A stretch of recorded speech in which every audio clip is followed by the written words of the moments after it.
आरोग्य Bharat without medicine health awareness platform पर आप सबका हार्दिक स्वागत है। सबसे पहले हम धन्यवाद करना चाहेंगे धन्वंतरी भगवान का, जिनकी कृपा से आज इस प्लेटफॉर्म की नींव रखी गई है।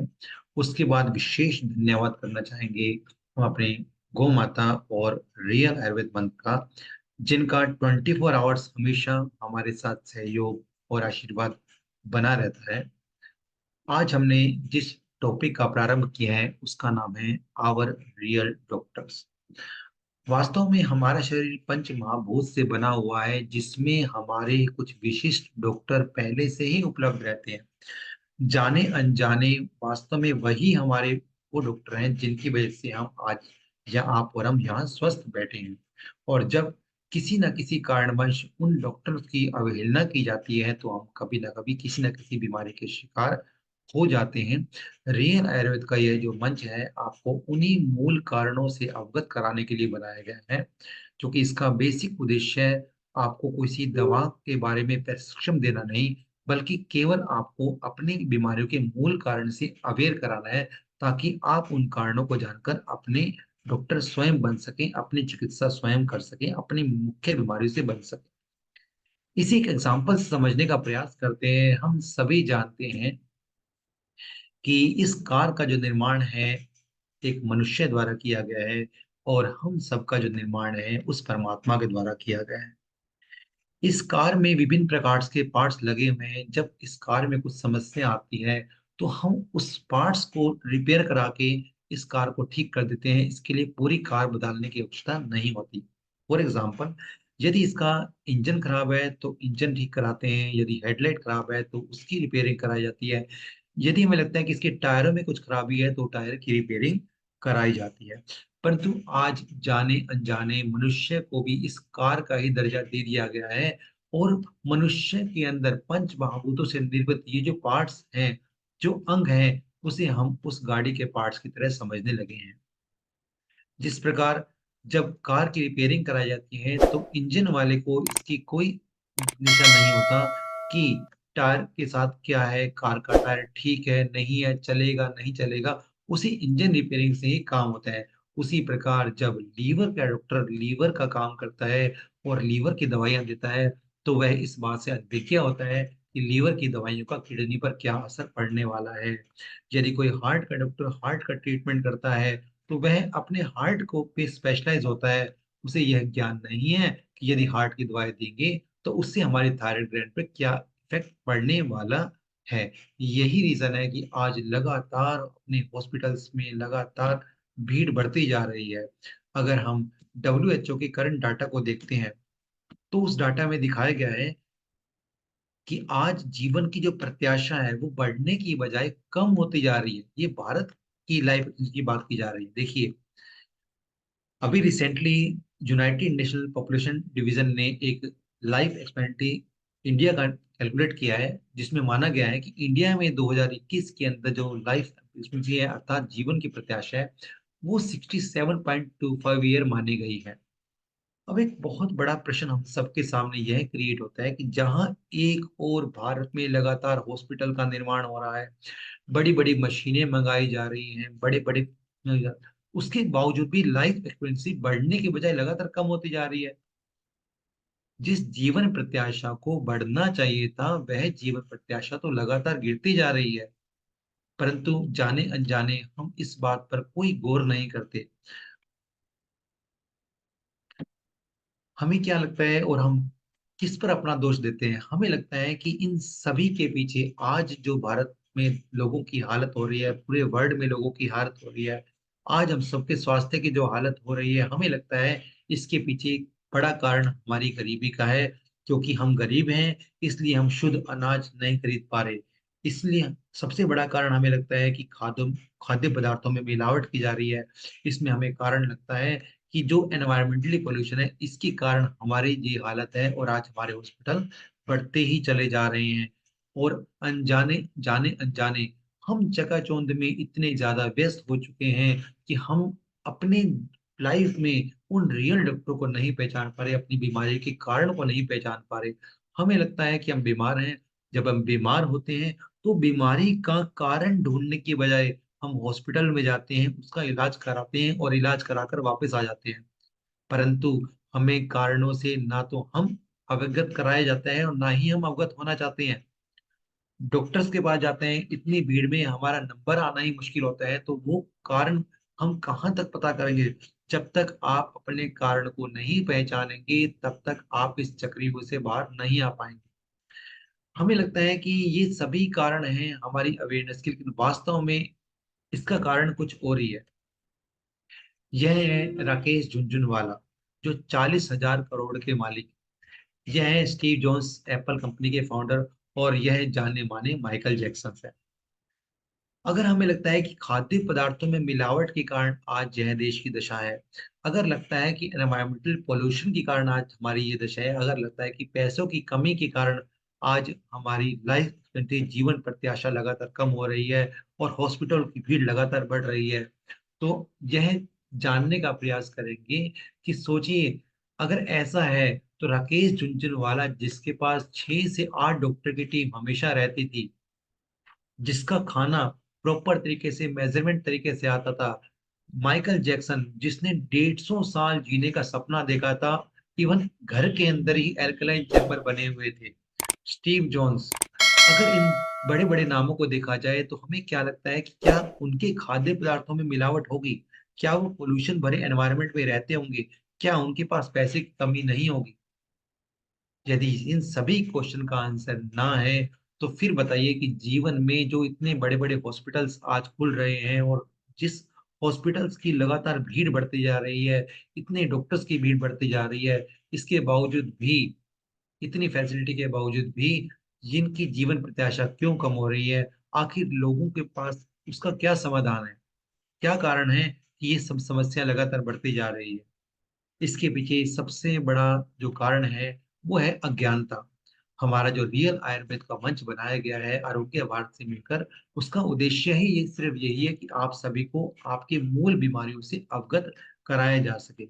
यदि आप उन कारणों से अवगत हो जाएंगे तो आज के बाद आप बहुत हद तक अपनी बीमारियों पर कब्जा सब पा पाएंगे। फॉर एग्जाम्पल देखिए, आज जिस डॉक्टर की बात कर रहे हैं उन सभी डॉक्टरों में सबसे बड़ा और मेजर डॉक्टर ये है मूत्र त्याग। किसी भी यूट्यूब चैनल में इस डॉक्टर की कोई बात नहीं की जाती। हमेशा हार्ट के डॉक्टर, लीवर के डॉक्टर, लंग्स के डॉक्टर, किडनी के डॉक्टर की तो बात हमेशा की जाती है कि इसके कारण ये हो गया, इसके कारण ये हुआ, लेकिन इस मूत्र त्याग के डॉक्टर की बात किसी भी यूट्यूब चैनल में नहीं की जाती है, किसी भी मंच पर नहीं की जाती है। वास्तव में यदि इस डॉक्टर को हम पहचान पाते हैं तो लगभग 20+20+ बीमारियों के मूल कारण से आप परिचित हो पाएंगे। वह कैसे, इसे एक उदाहरण से समझने का प्रयास करते हैं। देखिए, हम सभी जानते हैं कि हमारी किडनी एक छलनी की तरह है। जिस प्रकार से छलनी से ज्यादा काम लेने पर छलनी के छेद घिस जाते हैं और छलनी मोटी हो जाती है, तो शरीर में से गंदगी निकलना भी उसी प्रकार से प्रारंभ हो जाती है। जिस प्रकार से छलनी के छेद कभी या तो ब्लॉक हो सकते हैं या खुल जाते हैं, उसी प्रकार से किडनी भी हमारा काम करना बंद कर देती है। लेकिन उसमें सबसे बड़ा जो कारण है वह है मूत्र त्याग को रोकना। फॉर एग्जाम्पल देखिए, यह है हमारा ग्लाइडर। हम सभी इस छोटी सी साइंस को जानते हैं कि जब हार्ट से ब्लड पूरी गंदगी को लेकर आता है तो वह किडनी की तरफ उस गंदगी को ट्रांसफर कर देता है। किडनी हमारी छलनी की तरह कार्य करती है। किडनी में से जो भी गंदे रस हैं उसे निकालकर यूरिन में कन्वर्ट करके यूरिन के थ्रू ग्लाइडर में और ग्लाइडर के थ्रू इसको शरीर से गंदगी को बाहर निकाल दिया जाता है।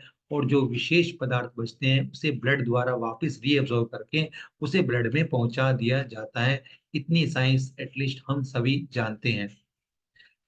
लेकिन गड़बड़ी कहाँ हो रही है, बीमारियां कहाँ पैदा हो रही है? इसके पीछे एक आयुर्वेद का बहुत बड़ा साइंस है। क्योंकि इस प्लेटफॉर्म का उद्देश्य केवल दादी या नानी के नुस्खे बताना नहीं है, आपको साइंस के बारे में अवगत कराना है। क्योंकि आज की जनरेशन दादी नानी के नुस्खे मानने को तैयार नहीं है, उसे साइंस सुननी होती है। और यह प्लेटफॉर्म वास्तव में आपको साइंस बताकर ही आपके मूल बीमारियों के कारण से आपको अवगत कराने के लिए बनाया गया है।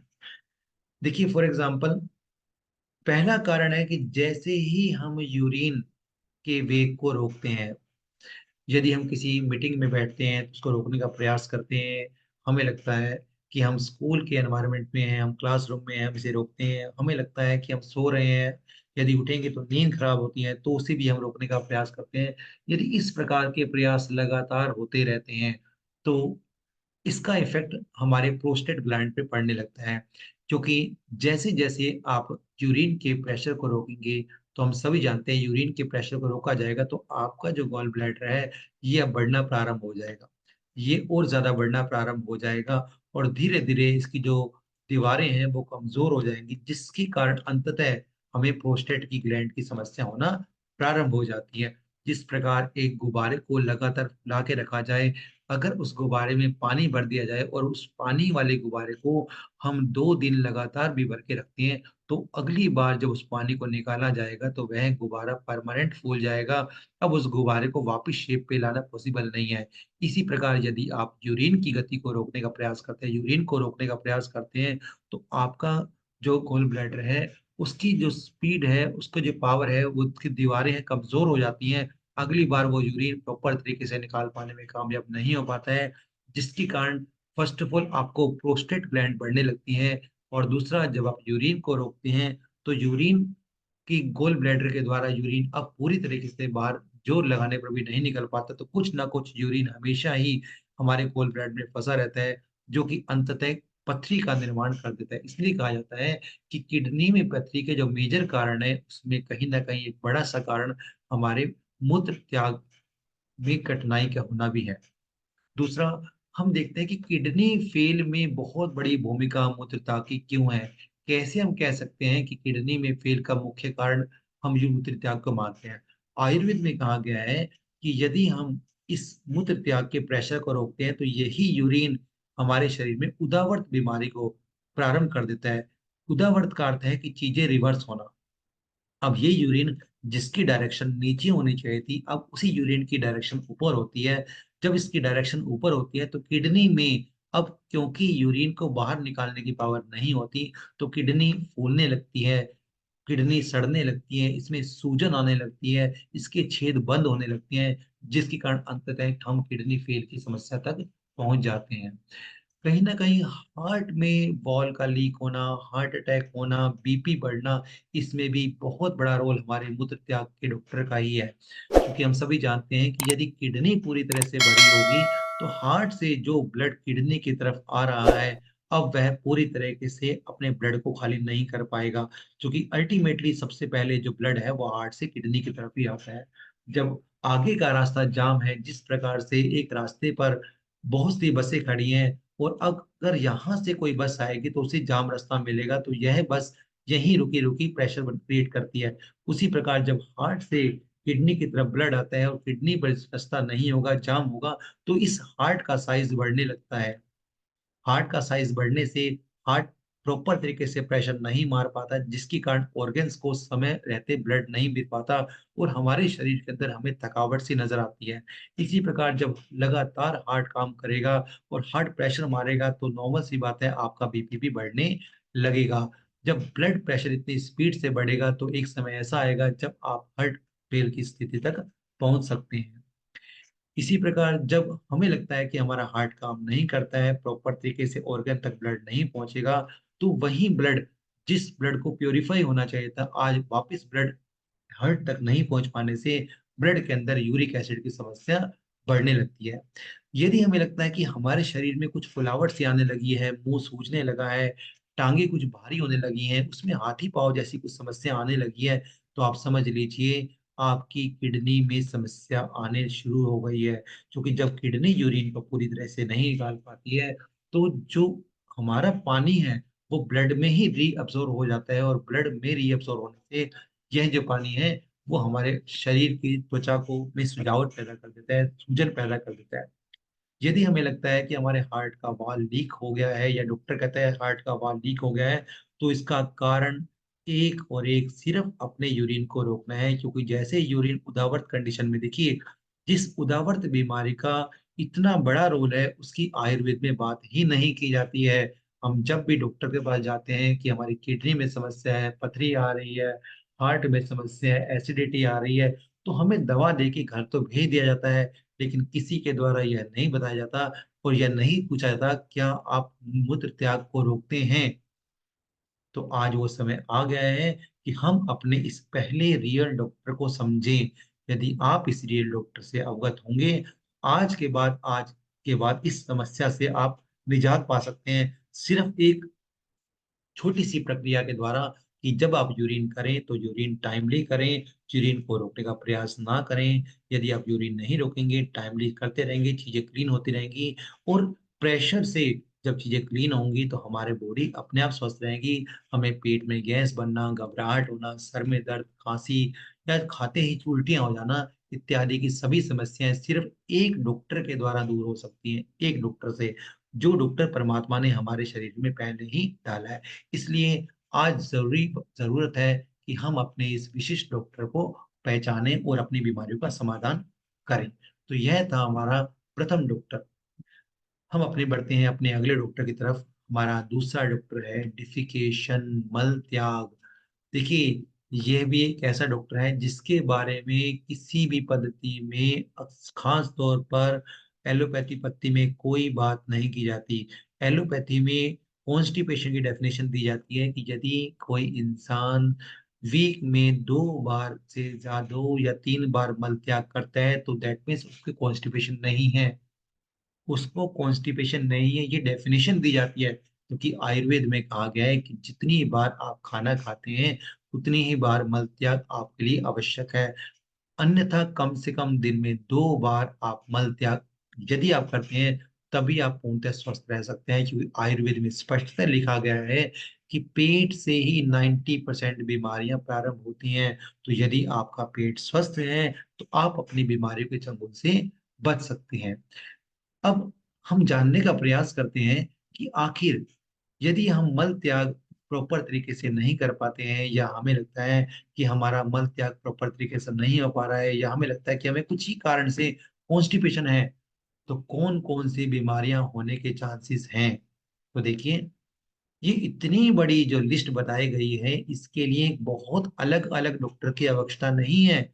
हमें फैटी लीवर के लिए अलग डॉक्टर ढूंढने की जरूरत नहीं है, हमें लिकोरिया के लिए अलग डॉक्टर ढूंढने की जरूरत नहीं है, हमें भैंस के लिए गैस्ट्रोस के पास जाने की जरूरत नहीं है, हमें पीलिया के लिए डॉक्टर के पास जाने की जरूरत नहीं है, हमें आंखों के लिए आंखों के डॉक्टर की जरूरत नहीं है। अगर हमें पैरालाइज है तो इन सभी के लिए एलोपैथी में अलग अलग डॉक्टर हैं, क्योंकि आयुर्वेद में कितनी आसानी तरीके से, कितने सामान्य तरीके से बताया गया है कि सभी बीमारियों का एक ही डॉक्टर है, वो है मल त्याग।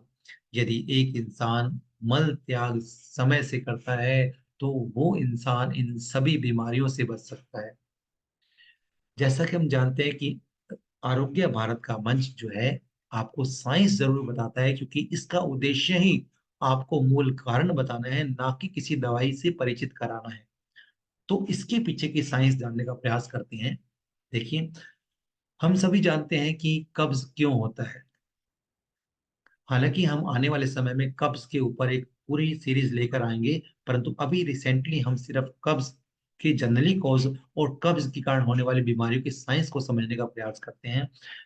हम सभी जानते हैं कि बड़ी आंत में, लार्ज इंटेस्टाइन में जब पानी रुकने लगता है, पानी रीअब्जॉर्प्शन ज्यादा हो जाता है, तो बड़ी आंत के अंदर पानी का अवशोषण ज्यादा हो जाने से बड़ी आंत सूखने लगती है, और जो मल आपका बड़ी आंत के थ्रू अब रेक्टम में आना चाहिए था, वह मल में इतनी पावर नहीं है कि वो चीजें बाहर आ सके, क्योंकि इसके अंदर पानी का अवशोषण अधिक हो जाने से यही पार्ट सूखने लगता है। जैसे जैसे आपकी बड़ी आंत में गया हुआ पानी सूखने लगेगा, किस कारण से, हो सकता है कि आप मिर्च मसालों का सेवन ज्यादा करते हैं, हो सकता है कि आप गैस वाली चीजों का सेवन ज्यादा करते हैं, हो सकता है कि आप रूखी सूखी चीजों का सेवन ज्यादा करते हैं, हो सकता है कि आप पानी जैसे लिक्विड पदार्थों का सेवन कम करते हो सकता है कि आप स्नेहन जैसे घी, तेल, चिकनाहट का सेवन कम करते हो। ये बहुत से कारण हो सकते हैं जिनके कारण बड़ी आंत के अंदर, लार्ज इंटेस्टाइन के अंदर जो पानी है वो कम हो जाता है। जैसे ही वहाँ लिक्विडिटी कम होती है, जैसे ही वहाँ पानी कम होता है, तो वहां पर चिपचिपाहट होने से, यहाँ पर सूखापन होने से मल रुकने लगता है। जैसे ही मल रुकेगा तो आगे का प्रेशर हमारा पीछे की तरफ रिवर्स होने लगता है, यहाँ भी उदावर्ण होने लगता है, और छोटी आंत में अर्थात स्मॉल इंटेस्टाइन के अंदर जो गंदगी है वो इकट्ठी होना प्रारंभ कर देती है। जब छोटी आंत में गंदगी प्रारंभ होना शुरू हो जाती है तो इससे हमारी आंतों में इन्फ्लामेशन होनी शुरू हो जाती है, और जब आंतों में इन्फ्लामेशन होती है तो उसी को ही आयुर्वेद की भाषा में टाइफाइड का नाम दिया जाता है। तो टाइफाइड किसी विशेष बीमारी का नाम नहीं है। Typhoid means inflammation in small intestines. तो जब आपकी आंतों में इन्फ्लामेशन होता है तो अचानक थोड़ी सी ठंडक से आपको लूज मोशन हो जाता है, गर्माहट से चीजें सूखने लगती हैं, या रिवर्स कई बार कंडीशन होती है तो हमें लगता है कि हमें टाइफाइड हो गया है, हमें लगता है कि हमें आईबीएस हो गया है। लेकिन वास्तव में आईबीएस टाइफाइड नहीं, यह केवल आंतों का ही गेम है। यदि आपका पेट साफ होगा तो आप इस प्रकार की समस्या से बच सकते हैं। इसी प्रकार हमें लगता है कई बार हमारे अंदर धातुओं के रोग, या हमारे शरीर से कुछ ना कुछ धातुएं निकलने लग जाती हैं, और बच्चे, खासतौर पर बच्चे बच्चियां, इन चीजों से बहुत परेशान होते हैं। लेकिन वास्तव में आज की बात परेशान होने की आवश्यकता नहीं है, इसके पीछे भी बहुत बड़ा कारण मल त्याग न होने, क्योंकि जब मल त्याग टाइम पे नहीं होता तो हमारी छोटी आंत के अंदर चीजें हीट जनरेट करने लगती हैं। हीट जितनी ज्यादा होगी, चीजें उतनी ही ज्यादा पिघलेंगी, जब चीजें उतनी ज्यादा पिघलेंगी तो वह जाते हैं धातुओं के थ्रू शरीर से बाहर निकलना प्रारंभ हो जाती हैं। इसी प्रकार हमें यदि लगता है कि कुछ बुखार काफी ज्यादा हीट क्रिएट कर रहे हैं, तो आप यदि ऐसी कंडीशन में बस पेट को साफ करने का प्रयास कीजिए। आप देखिए जैसे ही आप किसी भी प्रकार से पेट को साफ करेंगे तो आपका बुखार स्वतः ही उतरने लगेगा। हमें लगता है कि हमारे अंदर फैटी लिवर आ गया है। फैटी लिवर आयुर्वेद में स्पष्ट रूप से कहा गया है, यदि किसी इंसान के हार्ट में समस्या है तो ये कंफर्म है उसके यूरिन में कोई ना कोई रुकावट है, उसकी किडनी में कोई ना कोई समस्या होने वाली है। और यदि किसी इंसान को पीलिया हो गया है, यदि हमें लगता है कि शरीर के अंदर पीलापन सा हो रहा है, तो आप चेक कीजिए, कहीं ना कहीं इसमें बहुत बड़ा रोल आपके कब्ज का ही होता है। यदि हमें लगता है कि हमें बवासीर हो रहा है तो इसके पीछे भी बड़ा कारण केवल और केवल कब्ज का है, क्योंकि जब बड़ी आंत के अंदर पानी सूख जाता है तो उस कब्ज को, उस मल को निकालने के लिए हमें बहुत ज्यादा प्रेशर डालना पड़ता है। प्रेशर डालते ही हमारी बड़ी आंत के अंदर सूजन आने लगती है, कोई ना कोई पार्ट यहाँ कट, डैमेज हो जाता है और ब्लड निकलना प्रारंभ हो जाता है। अथवा हमारे शरीर का कोई ना कोई रेक्टम से एरिया बाहर आ जाता है, जिसे हम बवासीर या के मस्सों का नाम देते हैं। आपने देखा होगा कोई भी ऐसा इंसान नहीं होगा जिसका पेट साफ हो और उसे बवासीर या फिशर हो। यदि किसी इंसान को बवासीर या फिशर है तो यह सोचने की जरूरत है कि कहीं उसके पेट पर लोड तो नहीं है, कहीं उसे कब्ज तो नहीं है। और यदि उसे कब्ज है और लगातार कई सालों से कब्ज है, तो ये कंफर्म है कि आने वाले समय में उसे बवासीर की शिकायत से, शायद फिशर की शिकायत होने ही वाली है। इसलिए यदि आप जिंदगी में बवासीर और फिशर की शिकायत से बचना चाहते हैं तो जरूरी है कि आप अपने इस डॉक्टर का ध्यान रखें। इसी प्रकार हमें लगता है कि हमें माइग्रेन की समस्या है, आंखों की समस्या है, खास तौर पे हमें पैरलाइज है। कोई भी इंसान जिसको पैरालाइज होता है, आप देखिए 90% केसों में उसको कब्ज होता है। क्योंकि जब शरीर में हीट बढ़ती है तो शरीर में हीट तभी बढ़ती है जब बड़ी आंत से गंदगी बाहर नहीं निकलती है। जब गंदगी नहीं निकलेगी तो चीजें रिवर्स आती हैं, जब चीजें रिवर्स आती हैं तो यही गैस हमारी स्मॉल इंटेस्टाइन के थ्रू ब्लड में एंट्री करती हैं, और जैसे ही वो ब्लड में एंट्री करेंगी तो ब्लड हीट होता है, ब्लड गर्म होता है, तो ब्लड जब गर्म होता है तो चीजें प्रॉपर तरीके से ज्यादा स्पीड से आगे बढ़ती हैं, और जब ज्यादा स्पीड से आगे बढ़ते हैं तो कई बार शरीर के किसी ना किसी पार्ट को डैमेज कर देती हैं, जिससे हमें पैरालाइज होने के चांसेस बढ़ जाते हैं। इसलिए यदि आप इस समस्या से बचना चाहते हैं तो जरूरी है कि हम अपने इस डॉक्टर का ध्यान रखें। इसी प्रकार यदि हमें लगता है कि हमें कोलेस्ट्रॉल या गॉल स्टोन है, तो इसमें भी बहुत बड़ा रोल जो है वो हमारा कब्ज का ही रहने वाला है। क्योंकि जब चीजें छोटी, जब हम कुछ खाना खाते हैं तो खाने के बाद हमारे स्टमक से चीजें छोटी आंत में आती हैं, और उसको तोड़ने के लिए हमारे लीवर के द्वारा, गोल स्टोन के अंदर हमारे लीवर के द्वारा बाइल डक्ट के अंदर जूस पिया जाता है, और जो बाइल डक्ट का जूस है वो आगे छोटी आंत में ट्रांसफर किया जाता है। लेकिन वह ट्रांसफर तो तभी हो पाएगा जब हमें लगता है कि आगे का एरिया क्लियर है। परंतु क्योंकि आगे का एरिया में ट्रैफिक जैम है, तो वही जो बाइल डक्ट है अब उसके अंदर रुकने लगेगा, और जब रुकने लगेगा तो कहीं ना कहीं यह किसी न किसी कारणवश आपकी गोल्ड स्टोन का कारण बन सकता है। कुल मिला के देखा जाए तो हमें अब तक लगता था कि केवल कब्ज होने से गैस और पेट दर्द की समस्या ही हो सकती है, लेकिन आज आप जान पाएंगे कि कब्ज केवल गैस और पेट दर्द का नाम नहीं है। कब्ज इन सभी बीमारियों का कारण है, कब्ज इन सभी बीमारियों का काल है। और जो इंसान अपने इस मल त्याग के डॉक्टर को समझ जाएगा, इसकी साइंस को समझ जाएगा, वो आने वाले समय में इन सभी बीमारियों के कारण को समझ जाएगा। हालांकि हमारे प्लेटफॉर्म पर इन सभी के बारे में बहुत डीपली बात की जाने वाली है, लेकिन अभी आपको सिर्फ छोटी छोटी चीजों से अवगत कराया जा रहा है, ताकि आने वाले समय में जब हम चीजों को पढ़ें तो पूरी तरीके से आप अपनी समस्या का स्वयं समाधान कर सकें। तो यह था हमारा दूसरा डॉक्टर जिसके बारे में आज हमने चर्चा की। अब चलते हैं अपने तीसरे डॉक्टर की ओर। हमारा तीसरा डॉक्टर जो बहुत बड़ा रोल प्ले करता है, जिसका नाम है श्वसन अर्थात सांस लेना। हमें लगता है कि सांस लेना तो एक बहुत नॉर्मल सा प्रोसेस है, सांस तो हम सब ले रहे हैं, तो फिर इसको हम अपने डॉक्टर का नाम क्यों बोल रहे हैं? वास्तव में श्वसन अर्थात सांस लेना हमारे लिए बहुत बहुत बड़े डॉक्टर का काम करता है। यदि एक इंसान को सांस लेनी आ जाती है तो नो डाउट उसका जो जीवन है अनंत काल तक चलेगा।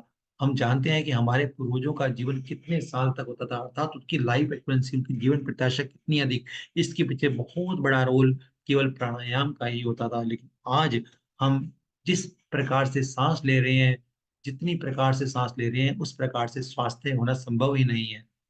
फॉर एग्जाम्पल देखिए, हम सभी जानते हैं जिस प्रकार से पेड़ पौधे जो हैं वो पत्तियां उसके लिए भोजन बनाती हैं, उसी प्रकार से जो लंग्स हैं वो हमारे शरीर का ध्यान रखते हैं। यदि हम सांस को प्रॉपर तरीके से लेना प्रारंभ कर दें, ऑक्सीजन और कार्बन डाइऑक्साइड का इनहेलन एक्सलेशन प्रारंभ कर दें, तो नो डाउट हमारी बहुत सी समस्याएं एक साथ समाधान हो सकती हैं। परंतु हम सभी जानते हैं, आयुर्वेद का नियम है कि यदि कोई इंसान 8 से 10 बार 1 मिनट में सांस ले, तभी आपकी ऑक्सीजन को पूरी तरीके से कार्बन डाइऑक्साइड एक्सप्लोर करने में, लंग्स में प्रॉपर सर्कुलेट होने में सक्षम हो सकती है। लेकिन यदि हमें लगता है कि ऐसा नहीं है और हम एक ही मिनट में 20 30 40 बार सांस ले रहे हैं, तो आप सोचिए किस प्रकार से हमारी ऑक्सीजन को कार्बन डाइऑक्साइड में एक्सचेंज होने का समय मिलेगा। इसे एक उदाहरण से समझने का प्रयास करते हैं। हम सभी जानते हैं कि जब हम सांस लेते हैं तो हमारा जो पेट है वो अंदर की तरफ आता है, और जब हम सांस छोड़ते हैं तो हमारा पेट अंदर की तरफ जाता है। फॉर एग्जाम्पल देखिए, जैसे ही हम सांस लेंगे तो आप देखिए हमारा डायफ्राम नीचे की तरफ आता है। जब नीचे की तरफ आता है तो लंग्स पूरा एक्सपेंड होने लगता है, और जब लंग्स पूरा एक्सपेंड होगा तो तभी तो ऑक्सीजन पूरी तरह से इनहेल हो पाएगी। जब ऑक्सीजन इनहेल हो पाएगी तभी कार्बन डाइऑक्साइड हमारे शरीर से बाहर निकल पाएगी। लेकिन अक्सर हम देखते हैं कि जब भी हम सांस लेते हैं तो एक प्रोसेस अलग स्टार्ट होता है। हम अपने पूरे के पूरे लंग्स को खोल पाने में सक्षम नहीं हो पाते हैं, और हम केवल आधे ही लंग्स को साफ कर पाते हैं। जब लंग्स की प्योरिटी पूरी तरह से नहीं हो पाती तो देखिए, ये जो एरिया जहां से हमारी एयर का सर्कुलेशन है, जिसका वॉल्यूम अब धीरे धीरे करते करते उसका जो वॉल्यूम है वो कम होने लगता है। फॉर एग्जाम्पल, आप सभी जानते हैं कि हम लेफ्ट और राइट दो हाथ भगवान ने दिए हैं, लेफ्ट राइट दो पैर दिए हैं, परंतु उन दोनों की बराबर केयर करने के बावजूद भी हम सभी जानते हैं कि हमारा जो लेफ्ट हैंड है वो उतना सक्षम नहीं है जितना कि राइट हैंड। हमारा जो लेफ्ट लेग है वो उतना सक्षम नहीं है जितना राइट। दोनों को बराबर पोषण दिया गया, दोनों को बराबर ब्लड सप्लाई हो रहा है, उसके बावजूद भी ये लेफ्ट हैंड ज्यादा काम नहीं कर पा रहा, राइट कर पा रहा है। लेफ्ट जब भी आप सीढ़ियों से ऊपर चढ़ते हैं, आप लेफ्ट से ऊपर नहीं चढ़ पाते, राइट से चढ़ पाते हैं। इसके पीछे एक बहुत सिंपल सा साइंस है कि आप जिस अंग का प्रयोग नहीं करेंगे वह अंग धीरे धीरे धीरे धीरे काम करना बंद कर देता है। उसी प्रकार यदि आप लंग्स को एक्सपेंड करना बंद कर देंगे, यदि आप सांस लेना बंद कर देंगे, यदि आप पूरी तरह से इन चीजों को करना बंद कर देंगे, तो लंग्स में भी केवल और केवल 25% पार्ट ही वो ऑक्सीजन इनहेल कर पाता है, और लगभग 50 to 70% पार्ट आपका एज इट इज पड़ा रहता है, जिसका कोई यूटिलाइजेशन नहीं है, जिसका यूज नहीं होता। अब वो धीरे धीरे वहां के सेल मरने लगते हैं, और जब सेल मरते हैं तो आपका जो एरिया है सांस लेने छोड़ने का वो कम होने लगता है, और धीरे धीरे आप अस्थमाटिक के परिश्रम होने लगते हैं। श्वसन अगर प्रक्रिया पूरी तरीके से नहीं ली जाती तो कौन सी समस्याएं आपको होने के चांसेस हैं, कौन कौन सी बीमारियों की, इसकी बहुत बड़ी लिस्ट है। सबसे पहला, यदि आपको दमा या अस्थमा है तो बहुत बड़ा कारण इसके पीछे यही है कि बचपन से हमें सांस लेने की समस्या है, सांस लेने की के बारे में कोई ज्ञान नहीं होता। हम सोचते हैं कि सांस एक नॉर्मल प्रोसेस है, लेकिन वास्तव में सांस एक नॉर्मल प्रोसेस नहीं है। यदि हम सभी प्रॉपर तरीके से सांस लेना शुरू कर देते हैं तो हमारी ऑक्सीजन, इनहेल की गई ऑक्सीजन को कार्बन डाइऑक्साइड में एक्सचेंज होने का समय मिलेगा। जब वो समय मिलेगा तभी चीजें प्रॉपर तरीके से सर्कुलेट की जाएंगी। हम सभी जानते हैं कि कुत्ते का जो जीवन काल है वो 8 10 मैक्सिमम 15 साल का होता है, जबकि मेंढक का जो जीवन काल है, सॉरी कछुए का जो जीवन काल है वो लगभग 300 साल माना गया है। इसके पीछे कारण आप जानते हैं।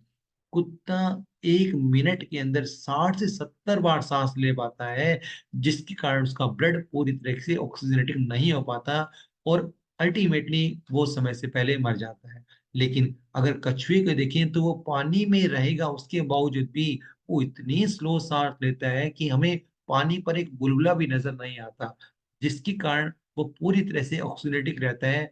और उसकी जो जीवन प्रक्रिया है वो 300 500 और 1000 साल तक वो जी पाता है।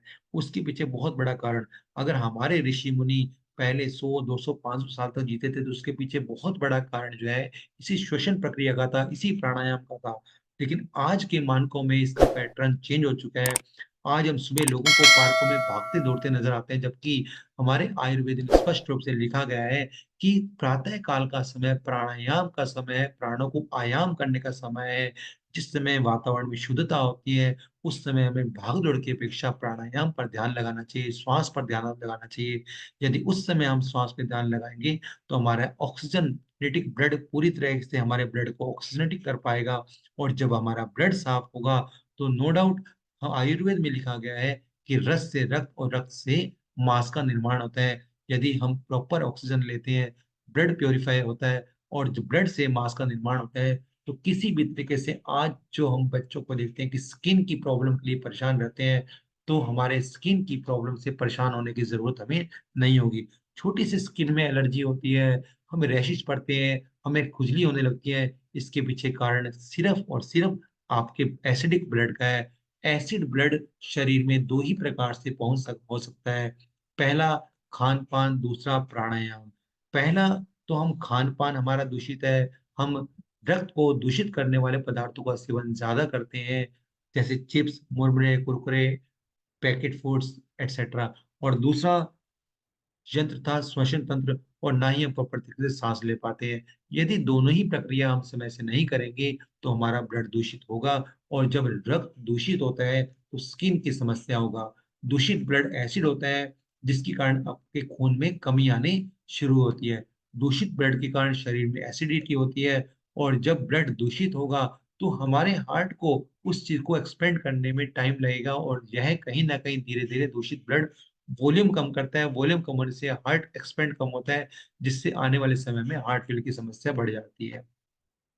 यदि ब्लड दूषित होगा तो हमारे जितने भी ऑर्गन्स हैं उनको प्रॉपर ऑक्सीजनेटिंग ब्लड नहीं मिलेगा, बल्कि उसमें भी कार्बन डाइऑक्साइड होगी, जिसके कारण किसी ना किसी अंग में घबराहट, सनसनाहट हमेशा बनी रहेगी।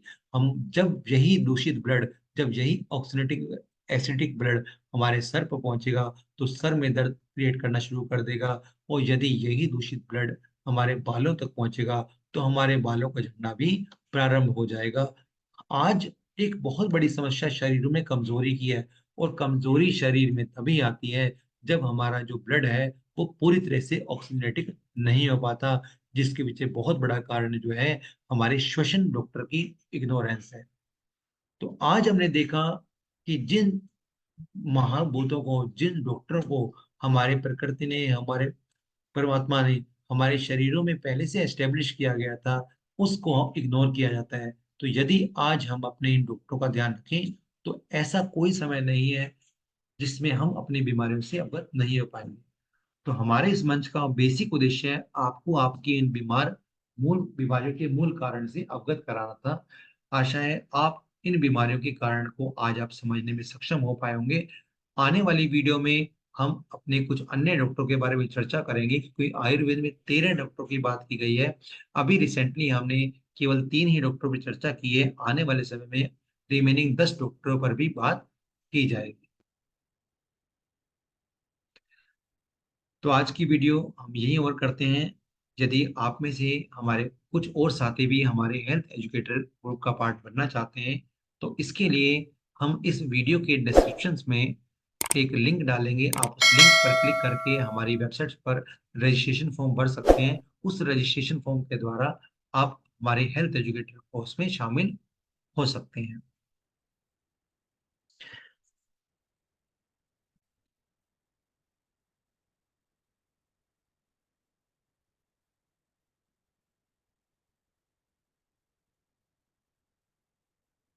और टाइम लिमिट हमें कम मिलता है चीजों को इवैल्यूएट करने के लिए, तो इसलिए 40 मिनट्स में हम कोशिश करते हैं कि चीजों को इवैल्यूएट कर लिया जाए।